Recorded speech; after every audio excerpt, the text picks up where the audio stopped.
मित्रों नमस्कार। आज के सुबह का सत्संग होगा, इसका शीर्षक है ज्ञान यज्ञ की महिमा। अध्याय 4 में भगवान कई यज्ञों की वार्ता कर रहे हैं और कई यज्ञों की वार्ता के बाद अध्याय 4 के 33वें श्लोक में ज्ञान यज्ञ की प्रशंसा करते हुए, समझाते हुए कहते हैं, आइए देखें। श्रेयान् द्रव्यमयाद्यज्ञात् ज्ञान यज्ञ परन्तप सर्वकर्माखिलं पार्थ ज्ञाने परिसमाप्यते। अर्थात हे परंतप अर्जुन, द्रव्यमय यज्ञ की अपेक्षा ज्ञान यज्ञ अत्यंत श्रेष्ठ है तथा यावद मात्र संपूर्ण कर्म ज्ञान में समाप्त हो जाते हैं। तो द्रव्यमय यज्ञ क्या है? जो अभी तक कहा गया है, जिस यज्ञ में द्रव्य का प्रयोग हो, जैसे किसी ने अस्पताल बनवा दिया, द्रव्य लगा, ऐसे यज्ञ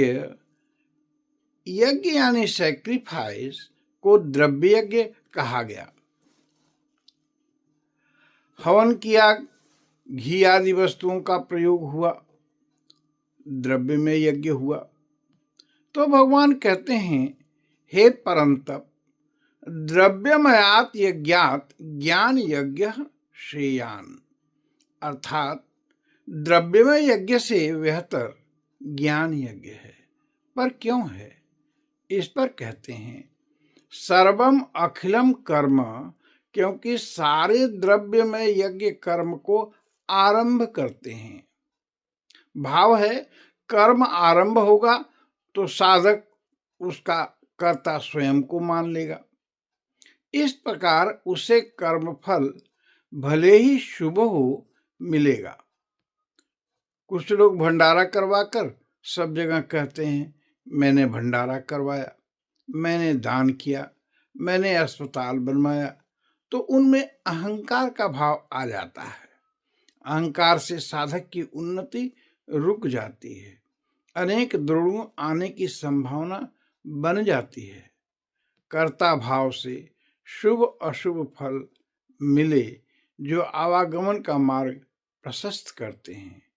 वहीं ज्ञान यज्ञ क्या करता है?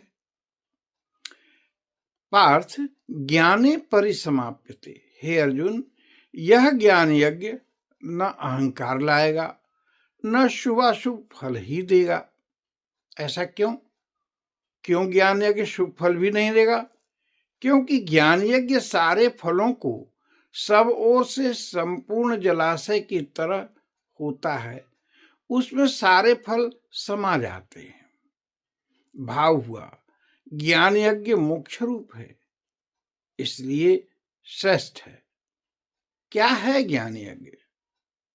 सर्वत्र शांत ब्रह्म दर्शन, कृष्णमय संसार दर्शन और संपूर्ण संसार उसी में समाहित है का भाव ही तो ज्ञान यज्ञ है।